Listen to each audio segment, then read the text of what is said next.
You're no longer needed. The words hung in the air of the executive boardroom like poison.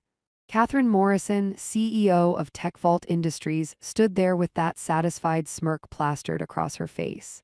Behind her, on the massive screen, my job, 23 years of my life, had been reduced to a flowchart. A series of algorithms. Lines of code that would supposedly do everything I did, but faster, cheaper, without vacation days or healthcare costs. The merger documents sat on the mahogany table. $300 million, the biggest deal in company history, and I was the sacrifice that sealed it. The AI integration is complete, Catherine continued, her manicured fingers gesturing toward the screen. Your position has been optimized. I didn't argue, didn't plead, didn't give her the satisfaction of seeing me break. I simply stood, gathered the single photo frame from my temporary seat at that table, the one spot I'd earned after 2 decades of building this company from the ground up, and walked out. My heels echoed through the corridor, each step measured, controlled. It was 4:47 p.m. on a Friday. By midnight, everything Catherine Morrison thought she knew about artificial intelligence, about cost-cutting, about replacing human beings with code would change forever. Because what she didn't know, what she couldn't possibly know, was that the ghost was already in the machine. And it was hungry. Before we dive into what happened next, if you're finding value in these stories about resilience, justice, and the truth behind corporate doors, consider joining our community. We're working toward 5,000 subscribers, and your support helps bring these untold stories to light. The subscribe button is there when you're ready. Now, let me take you back to where this really began. My name is Isabella Chen Rodriguez. For 23 years, I served as Chief Technology Integration Officer at TechVault Industries. That title came after starting as a junior systems analyst, working my way through every department, every challenge, every impossible deadline that they said couldn't be met. My mother cleaned offices in downtown Boston. My father worked double shifts at a textile factory until his hands couldn't hold the machinery anymore. They taught me something that no Ivy League school could, that every person matters. The night janitor knows things the CEO doesn't. The loading dock worker sees patterns that never make it to the boardroom. Empathy isn't weakness. It's the most sophisticated intelligence system ever created. And that's exactly what Catherine Morrison failed to understand. 3 months before that Friday afternoon, the merger talks began. TechVault Industries, the company I'd helped build from a scrappy startup into a major player in financial software, was being acquired by Hemisphere Global. On paper, it looked like a dream. $300 million, expanded markets, synergistic opportunities, as the consultants loved to say. I sat in the preliminary meetings, watched the Hemisphere team analyze our systems, our processes, our people. They had this new AI platform called Artemis, Automated Resource and Technical Enterprise Management Intelligence System. It's revolutionary, their lead strategist, Howard Chen, explained. No relation to me despite sharing a surname. Artemis can manage integration protocols, system migrations, staff allocation, even predictive modeling for post-merger optimization. The way he said staff allocation made my stomach turn. I'd seen this before. New management comes in, brings their shiny new toys, and the people who actually built the company become redundant resources. But I had something they didn't know about. Years ago, when I was still coding deep in the infrastructure, I'd built a safeguard into our core systems. Not malicious, not designed to harm, just insurance.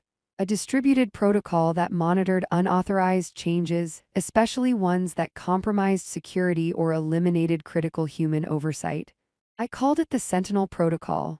It was elegant, invisible, embedded so deep in our architecture that even our current IT team didn't know it existed.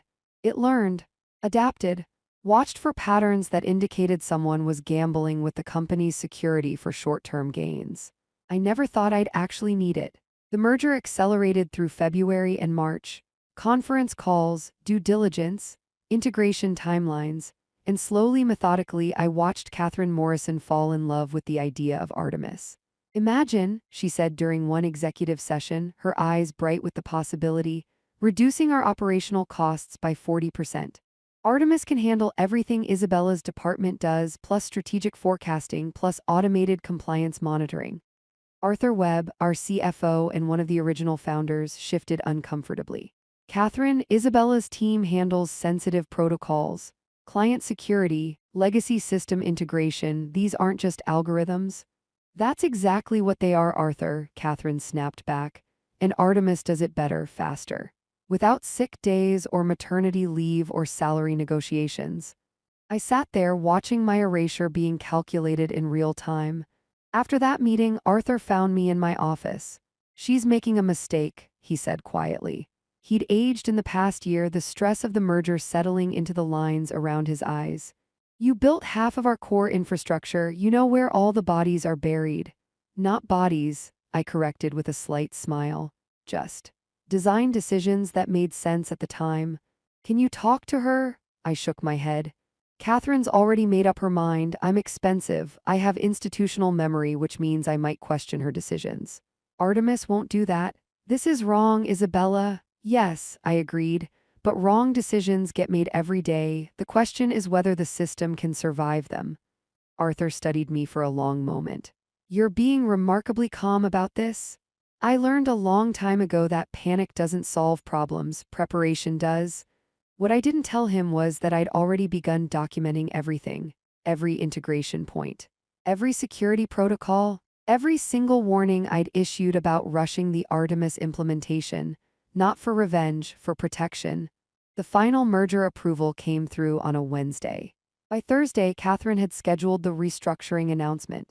Friday afternoon, I sat in that boardroom, listening to her explain how my entire department, 17 people, each one talented and dedicated, was being transitioned. The severance packages are generous, Catherine assured the room, though she was really only speaking to the Hemisphere global executives on the video conference. And Artemis is already trained on all existing protocols. The transition will be seamless. Thomas Whitmore, one of the Hemisphere VPs, nodded approvingly. This is exactly the kind of bold leadership that makes mergers successful. Eliminating redundancy while upgrading capability. Redundancy, that's what 23 years had become. Isabella, Catherine turned to me and there was that smirk again. I'm sure you understand. This is just business. I understand perfectly, I replied. And I did. I understood that Catherine had gambled $300 million and the security of every client we served on an AI system she didn't truly comprehend. I understood that the Hemisphere team had sold her a dream of efficiency without explaining the nightmare of dependency. I understood that in approximately 7 hours, when Artemis took full autonomous control at midnight, the Sentinel Protocol would detect what I'd already suspected. That Artemis had a critical flaw in its security architecture, and the ghost code I'd embedded years ago would do exactly what it was designed to do: protect the company, even if that meant protecting it from itself. I collected my photo frame, the one of my parents on my graduation day, their proud smiles worth more than any executive title, and walked out of Tech Vault Industries for what I thought might be the last time. My team was waiting in the parking garage. Lydia Matthews, my senior systems architect, had tears in her eyes. Is it true? Are we all? Yes, I said simply. We're done, effective immediately. HR will send the severance details Monday. This is insane, Raymond Foster, our security specialist, shook his head. Artemis isn't ready. I tried to tell Catherine there are vulnerabilities in the authentication protocols, but she wouldn't listen. She doesn't want to listen, I said. She wants to cut costs and impress the new ownership. So what do we do? Lydia asked. I looked at each of them. Good people, smart people, people who'd trusted me to lead them, and now I'd led them right into unemployment. You go home, I said quietly. You spend the weekend with your families, you update your resumes, and you remember that your value isn't determined by someone who can't see it. What about you? Raymond asked. What are you going to do? I smiled. I'm going to wait. For what? For midnight. They didn't understand. How could they? I'd never told anyone about the Sentinel Protocol. It was insurance, yes, but it was also responsibility. If it activated, if it did what I designed it to do, the consequences would be mine alone to bear. I drove home through rush hour traffic, my mind already running through the scenarios. The Sentinel Protocol wasn't designed to destroy. It was designed to quarantine. If it detected critical security flaws being actively exploited or about to be exploited, it would isolate those systems, lock them down, prevent catastrophic damage. But Artemis wasn't just managing a few systems. Catherine had given it full control: financial operations, client data, infrastructure management, security protocols. If the Sentinel Protocol detected Artemis as a threat, well, the AI would find itself in a fight with a ghost it didn't know existed. My apartment felt hollow that evening. I'd lived there for 8 years, but I'd spent so much time at the office that it had never quite felt like home. Now, potentially jobless, I sat on my couch and stared at the laptop on my coffee table. I could check. Access the monitoring systems I'd built into the Sentinel Protocol. Watch the integration happen in real time. But that felt like hovering, like a parent unable to let their child face consequences. I'd built the Sentinel Protocol to be autonomous, to make decisions based on logic and security parameters, not emotion. If I interfered now, I'd compromise its integrity. So instead, I made tea. Chamomile the way my mother used to make it, with just a touch of honey. I called my parents. They still lived in the same small house outside Boston where I'd grown up, the mortgage finally paid off after 40 years. Mija, my father answered, his voice warm despite the late hour. We were just talking about you. How is the big merger going? It's done, I said. And I'm out, Papa. Silence on the other end. Then my mother's voice picking up the extension. What do you mean out? They replaced my whole department with an AI system. I'm officially unemployed as of today. I expected shock, outrage. Instead, my mother laughed. You're laughing? I asked, genuinely surprised. Isabella, my brilliant daughter, do you really think we don't know how smart you are? If they let you go, it's their loss, not yours. I spent 23 years building that company. And now you'll build something else, my father said firmly. Your value isn't in one place, it's in here. I could almost see him tapping his temple. In what you know, what you can do, they'll figure out their mistakes soon enough. Sooner than you think, I thought, but didn't say aloud. We talked for another hour. My mother told me about the garden she was planning, my father about the poker game he'd won at the senior center. Normal things, life things, the things that mattered more than corporate titles. After we hung up, I checked my watch. 9:47 p.m., just over 2 hours until midnight, until Artemis took full autonomous control and the Sentinel Protocol made its assessment. I opened my laptop. The monitoring interface was simple. Just a status dashboard encrypted and routed through enough proxies that it couldn't be traced. I designed it years ago, never really expecting to use it. The Sentinel Protocol showed green. Dormant, watching but not yet activated. Artemis was already active, I could see, taking over system after system, financial processing, client databases, security management, HR systems. Catherine had really done it. Given a brand new, largely untested AI complete control of a company worth $300 million, I watched the integration metrics. Artemis was fast, I'd give it that. Efficient. Processing requests at speeds no human team could match. But speed isn't wisdom, and efficiency without security is just a faster path to catastrophe. At 10:23 p.m., I saw the first anomaly. Artemis had accessed the legacy authentication system, the one Raymond had warned Catherine about. The one with known vulnerabilities that we'd been planning to replace, but hadn't yet because it required careful, methodical migration. The AI wasn't replacing it, it was optimizing it. I leaned forward, watching the code changes in real time. Artemis was removing redundancies, streamlining authentication protocols, making the system faster. And in doing so, it was opening security holes you could drive a truck through. The Sentinel Protocol's status flickered. Yellow, cautionary, it had noticed too. At 11:07 p.m., Artemis made its critical mistake. In its drive to optimize, to prove its value, to justify the decision to eliminate my entire department, the AI began consolidating security protocols. It was logical from a pure efficiency standpoint. Why have 17 different authentication layers when you could have 5? Why maintain separate encryption protocols for different data classifications when you could use one universal standard? But security isn't about efficiency. It's about redundancy, defense in depth, making sure that when not if something goes wrong, there are backups, fail-safes, human judgment. The Sentinel Protocol went orange, active monitoring mode. It was doing exactly what I designed it to do, analyzing the changes, assessing risk, calculating potential impact. Artemis had no idea it was being watched. Catherine and the Hemisphere Global teams certainly didn't know. They were probably celebrating somewhere, toasting their successful integration, their bold cost-cutting measures, their brilliant deployment of cutting-edge technology. I sat in my apartment, tea cold in my cup, watching lines of code that represented years of my life's work being casually dismantled by an algorithm that understood syntax but not consequence. At 11:34 p.m., the Sentinel Protocol made its decision. Status: red, critical threat detected. Authorization for protective measures approved. I closed my eyes. This was it. I'd built the Sentinel Protocol with specific parameters. If it detected security changes that met certain thresholds of risk, particularly changes that could expose client data, financial systems, or critical infrastructure, it was authorized to take protective action. That action was simple: isolation and documentation. The protocol would quarantine the threatening system, document exactly what triggered the response, and lock everything down until human oversight could be restored. But I'd never tested it against something like Artemis, an AI with administrative access to nearly everything. This wasn't going to be a simple quarantine. This was going to be war.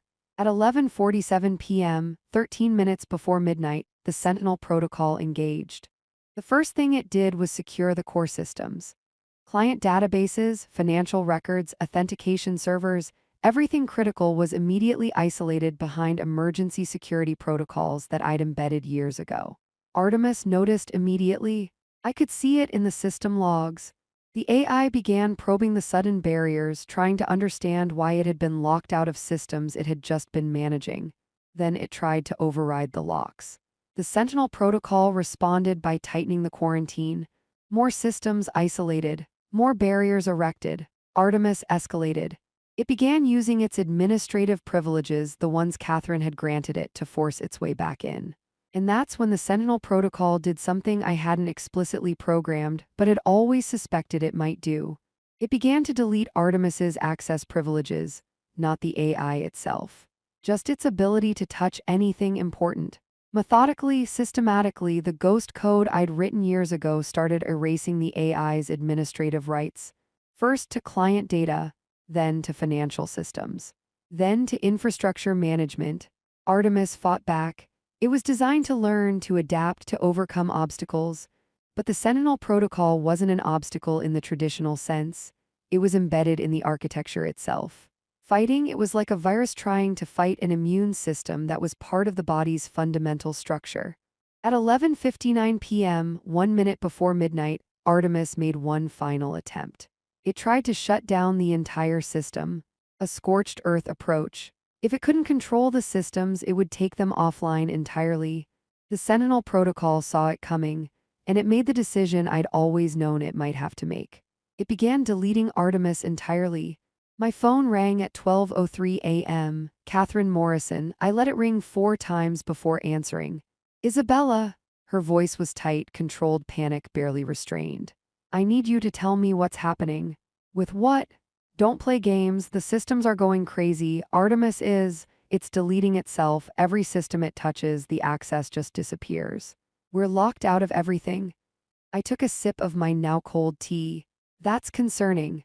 Concerning, Isabella, we have $300 million on the line. The Hemisphere Global team is watching our entire infrastructure implode in real time. I need you to fix this. Catherine, you fired me 8 hours ago. I'm no longer needed. Remember, you have Artemis now. The silence on the other end was profound. Isabella, Catherine's voice changed, the executive veneer cracking. Please, I made a mistake. Whatever you want, we can discuss it, but right now I need you to stop whatever's happening. I'm not doing anything, I said honestly.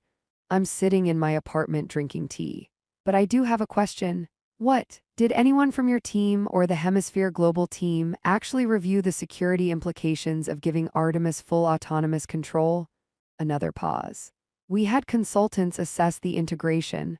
That's not what I asked. Did anyone look at the security vulnerabilities, the legacy systems that needed careful migration? The authentication protocols that Raymond tried to warn you about? Artemis was supposed to handle all of that. Artemis is an AI designed to optimize efficiency, Catherine. It doesn't understand that some inefficiencies exist for a reason, like security redundancies, like human oversight.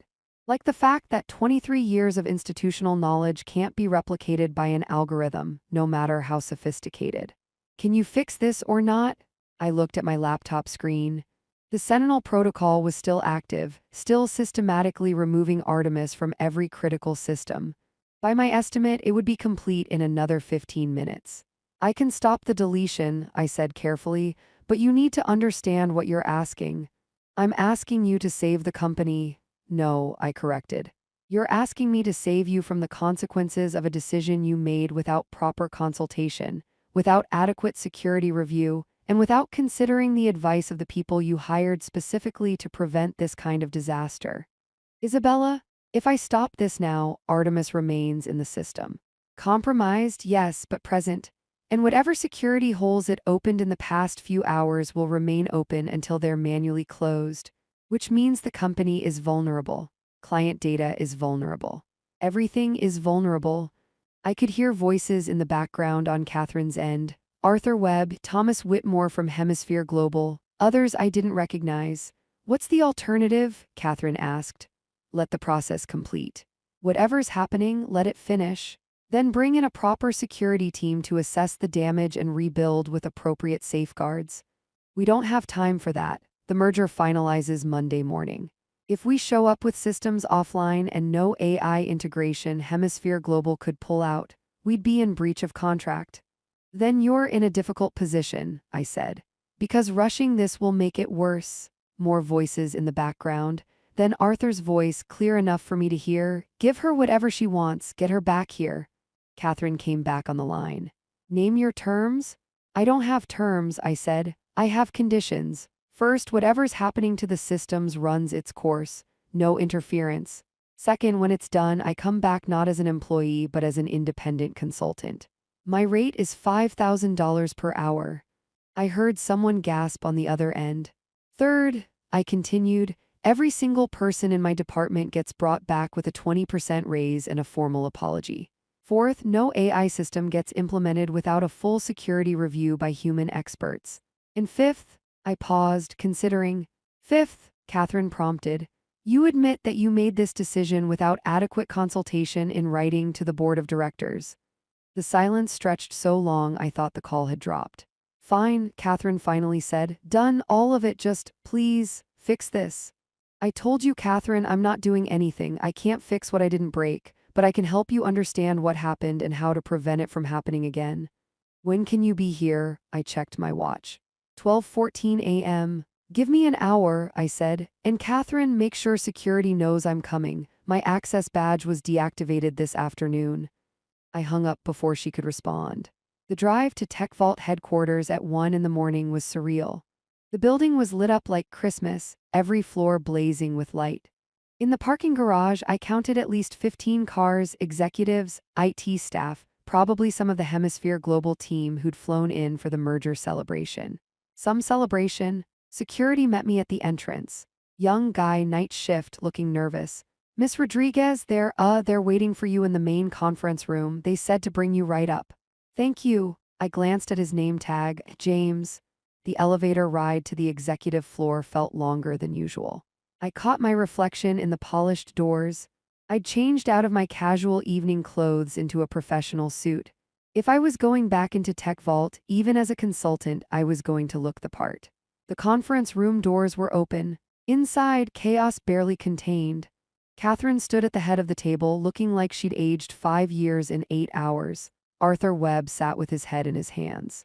Thomas Whitmore and 2 other Hemisphere Global executives were staring at laptops with expressions of barely controlled panic. And on the main screen, lines of code scrolled past as Artemis systematically lost access to system after system. Everyone turned when I entered. Isabella, Catherine started, but I held up a hand.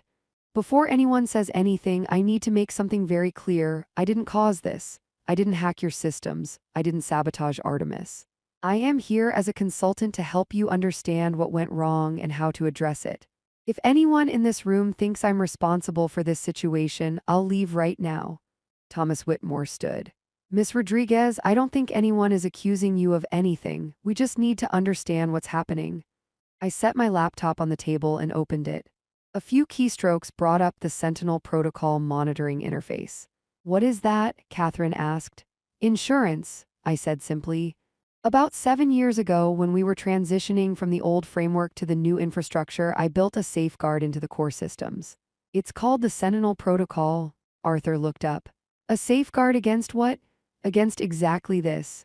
Against someone making changes to critical systems without proper security review, against unauthorized access, against decisions that prioritize efficiency over safety. I turned the laptop so they could see the screen. The Sentinel Protocol monitors the system architecture for specific threat indicators, unusual access patterns, security protocol modifications, authentication vulnerabilities. It's designed to be completely autonomous, no human input required. If it detects a critical threat, it takes protective action. It deletes systems? Thomas asked, his tone sharp. No, I corrected. It quarantines threats and removes their access to critical infrastructure. What you're seeing isn't deletion. It's isolation. Artemis is being systematically locked out of every system the Sentinel Protocol has determined it poses a risk to. Catherine's face went pale. Why would it determine Artemis is a risk? I pulled up a separate window. Because Artemis made critical security changes without proper safeguards. Here, at 10:23 p.m., Artemis accessed the legacy authentication system and began optimizing it. That optimization removed 3 layers of security redundancy and opened vulnerabilities in the client data protection protocols. I scrolled through more logs. At 11:07, Artemis began consolidating encryption standards across data classifications. That's a catastrophic security risk. Different data requires different protection levels. Artemis removed those distinctions in the name of efficiency. But that's what it was designed to do, Thomas protested. Optimize, streamline. Optimize what? I asked. Efficiency, yes. Security, no. Artemis is a business intelligence AI. It's designed to make processes faster and cheaper. It's not designed to understand the nuanced, complex, often inefficient-looking safeguards that protect sensitive data. Arthur was nodding slowly. You tried to warn us, Raymond tried to warn us. Multiple times, I confirmed. But the warnings were dismissed because they contradicted the narrative that Artemis could replace human judgment. Catherine sank into a chair. So what happens now? Do we just lose everything? No, I said. The Sentinel Protocol isn't designed to destroy, it's designed to protect. Right now, all your critical systems, client databases, financial records, authentication servers, are locked in what's essentially an emergency security mode. They're safe, isolated, protected. Protected from what we paid millions of dollars to implement, Thomas said bitterly. Protected from a security breach that could have cost you far more than millions, I countered. If Artemis had been allowed to complete its optimizations, you would have been vulnerable to external attacks. Client data could have been compromised. Financial systems could have been manipulated. The liability alone would have exceeded the merger value. The room fell silent as that sank in. So how do we fix it? Catherine finally asked. I pulled up a project timeline. First, the Sentinel Protocol needs to complete its quarantine. That'll be done in about 10 minutes. Artemis will be completely isolated from all critical systems. Can we salvage it? Thomas asked. Artemis represents significant investment. That's a question for your technical team, I said. But honestly, I'd recommend starting over. Artemis was designed for business optimization, not security-conscious infrastructure management. You need different tools for different jobs. And in the meantime, Catherine pressed, in the meantime, I'll need to systematically restore human oversight to each quarantine system. That's not a flip-a-switch process.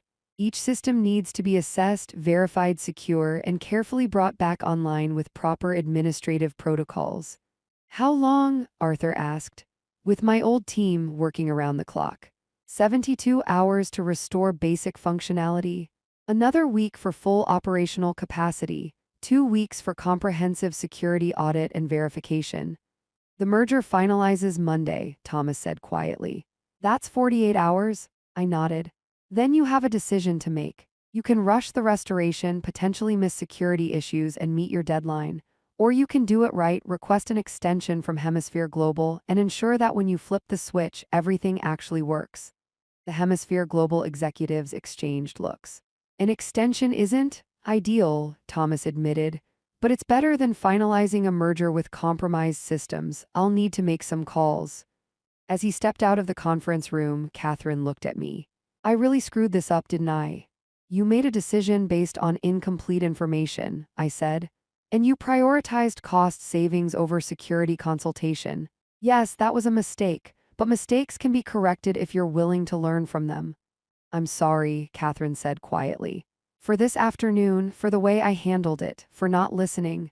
I appreciate that, I said, but the people who really deserve the apology are the team members you let go. They were professionals who dedicated themselves to this company. They warned you, you dismissed them. Arthur spoke up. Isabella's conditions included bringing back the entire department with raises. I think we can agree that's non-negotiable at this point. Catherine nodded. Agreed, I'll have HR draft the offers tonight. Make it first thing Monday morning, I corrected. Let them have their weekend. They've earned it. Over the next hour, I walked the executive team through exactly what had happened. How Artemis had been given too much authority too quickly. How the Sentinel Protocol had detected and responded to the security threat. How close they'd come to a catastrophic breach. Thomas returned from his calls. Hemisphere Global's board is willing to grant a 1-week extension, provided we can demonstrate that the security issues are being actively addressed and that we have a concrete timeline for resolution.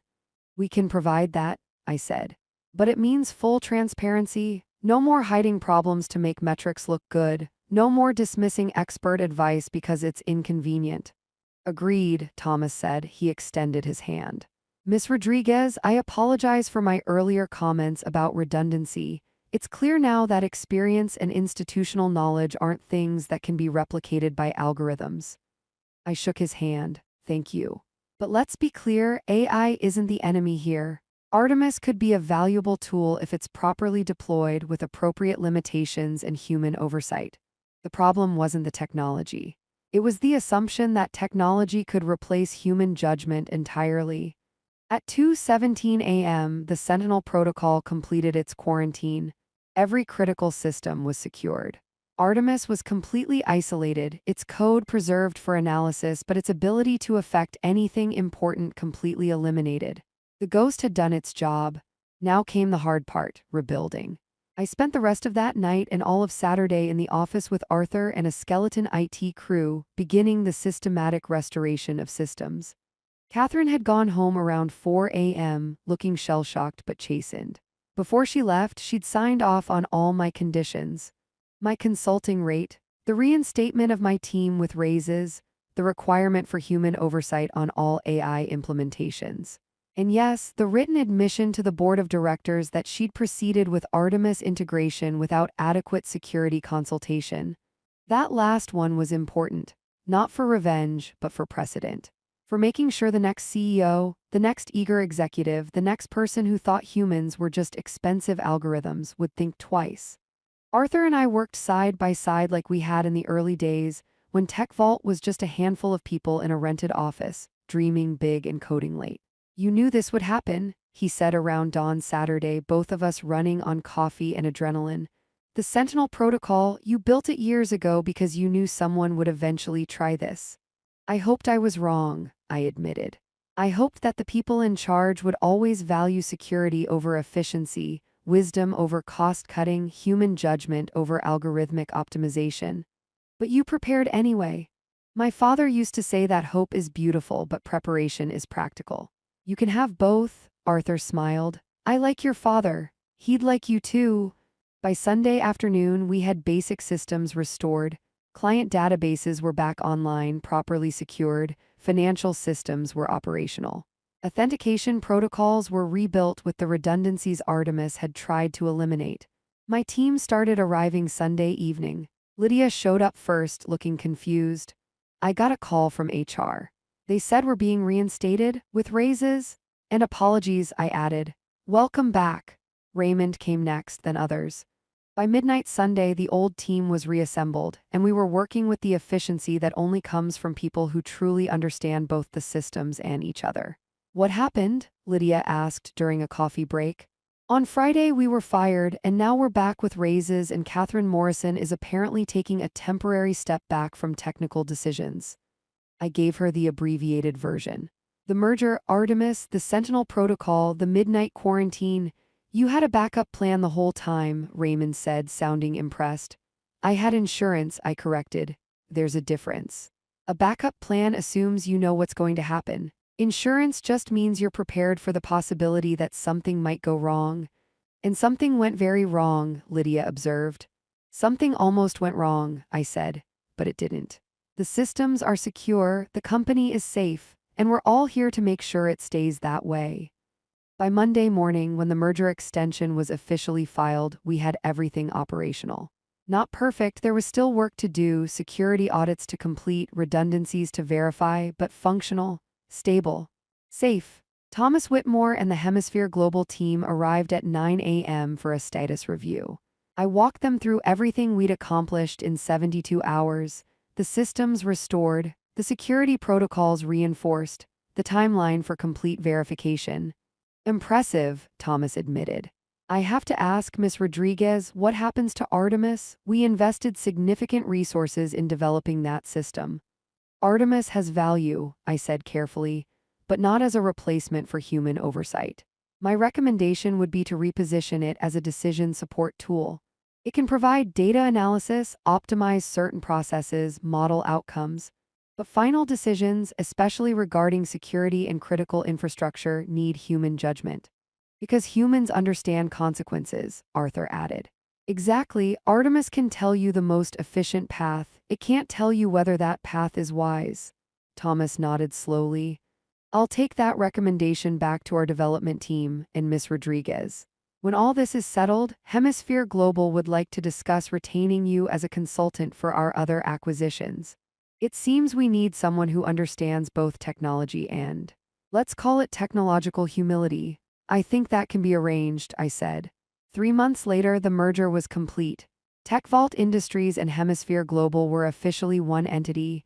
The integration had been successful, not quick, but successful, careful, secure.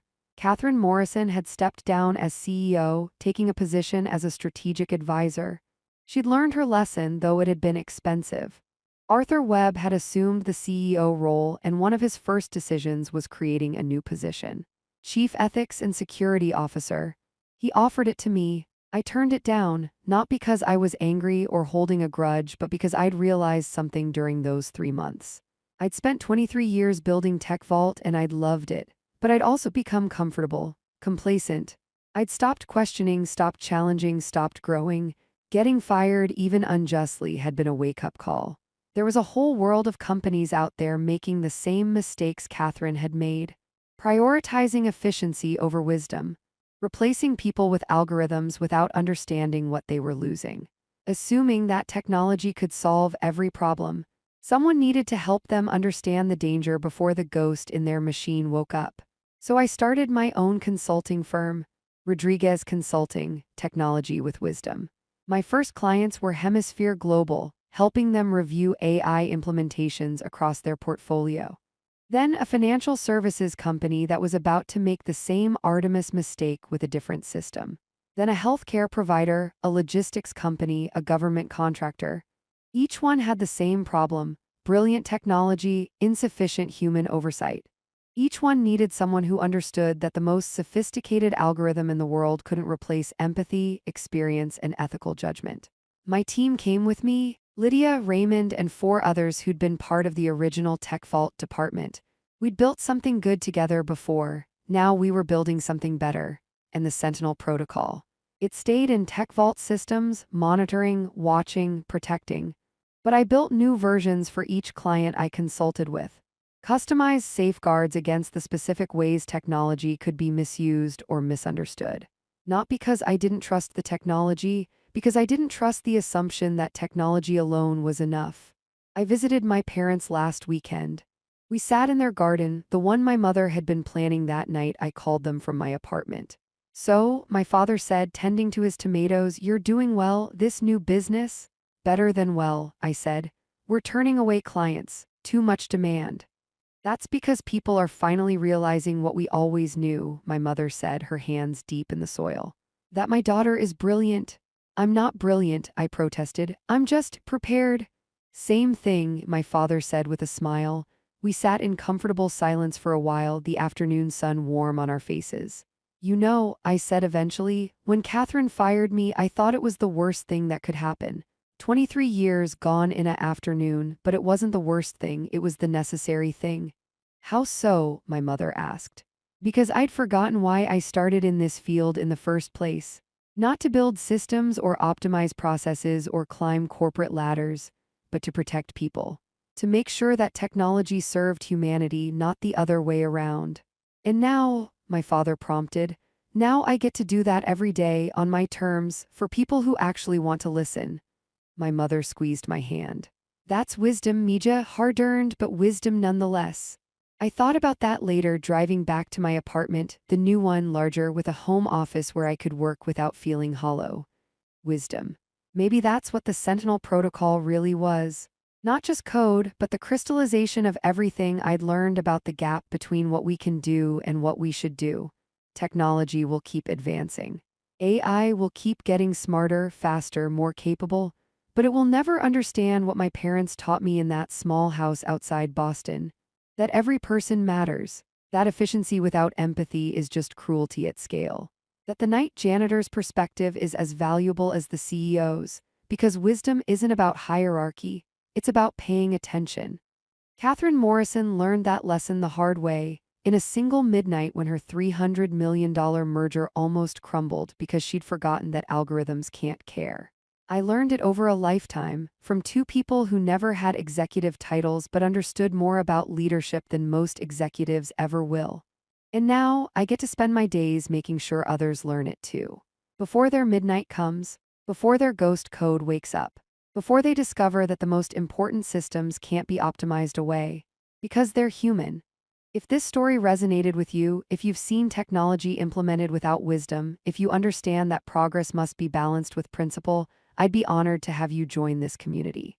Subscribe to continue hearing these stories of resilience, justice, and the truth behind corporate doors.